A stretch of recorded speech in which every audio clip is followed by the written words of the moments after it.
Hey, this is Robert at Guzzi Fabrication.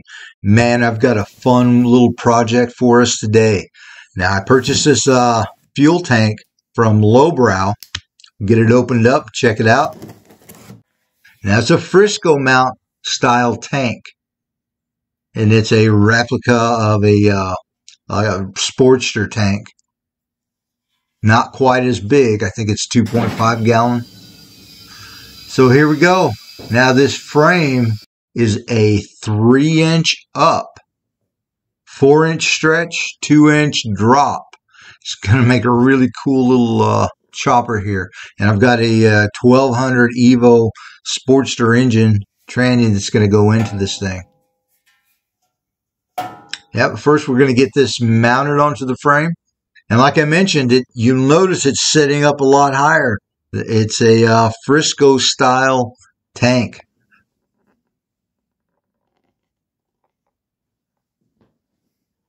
And here's what we're going to be installing today. A sight tube, fuel tube. It's going to look really cool. And basically, now you can put this in any configuration, man. You could do it low, high, straight, vertical. This is the way that I'm going to mount it.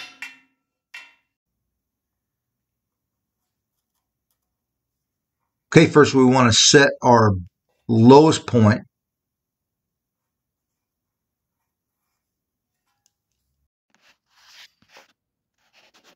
Now you always want to check.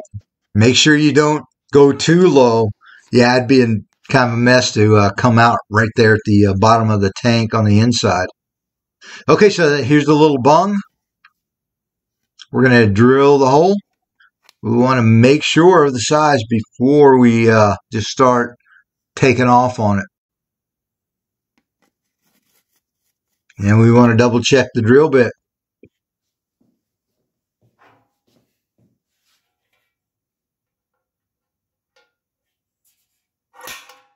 All right, we've got our little dimple, and we are not going to go with the final drill bit size. We're going to step up because we don't want to catch that edge and distort it.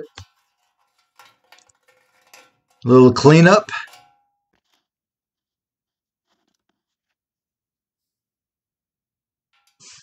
And boom, really nice fit. Okay, we always want to set one. We don't want to drill both holes. We want to set one, then figure out the correct location for the other bung. And that's the configuration that we want. And too, something you got to keep in mind, now the tanks usually are rounded. You don't want to put it on a crown. That'll make the 90-degree outlet at a funny angle. You want to keep that in mind.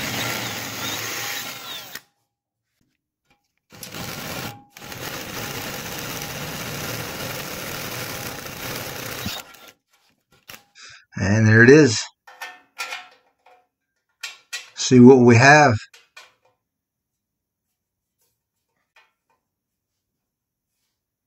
Okay, now this is a really important step too. You want to clock the bung with the fitting pretty tight, because when we do our final tightening of that 90-degree elbow there, we don't want it to tighten in a weird spot. And we're just going to dimple that so that the marker doesn't get rubbed off or something. Okay, let's get them welded in.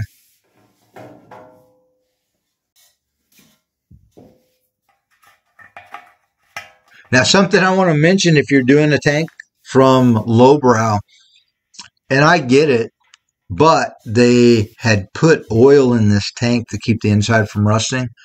Well, oil in welding, yeah, that's not so hot of a mixture. And we don't want to blow it out because that's going to be like impossible, the shavings. So what we want to do is turn it up on end. Try to knock them down to the lowest point and use a magnet. That's always seems to work the best. Now this is after I had thoroughly rinsed the tank. Otherwise, it could get trapped in the oil that was installed. Shavings. Yeah, we don't want that. And there it is.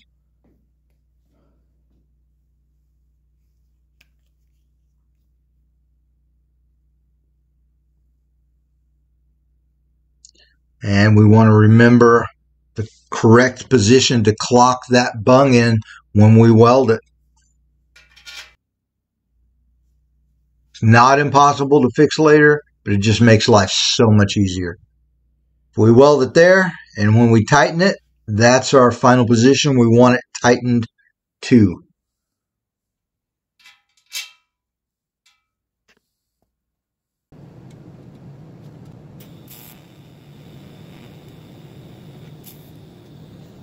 Okay, we're getting it tacked.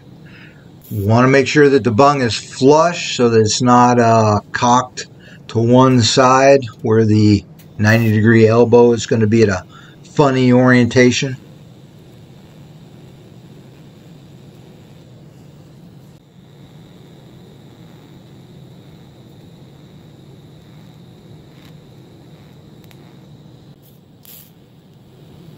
And no, for small jobs, I just put on nitro gloves just to protect from burns.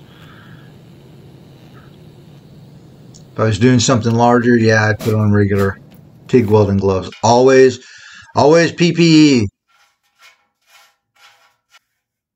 Okay, now we don't want to fully tighten this. We don't want to stretch the threads or anything. We don't need to do it at this point. We'll save that for the final assembly.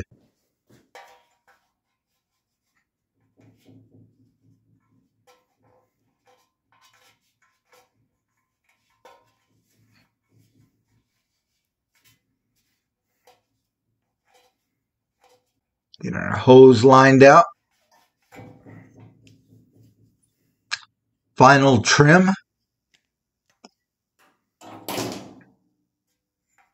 And this is a polyethylene hose that came with this kit.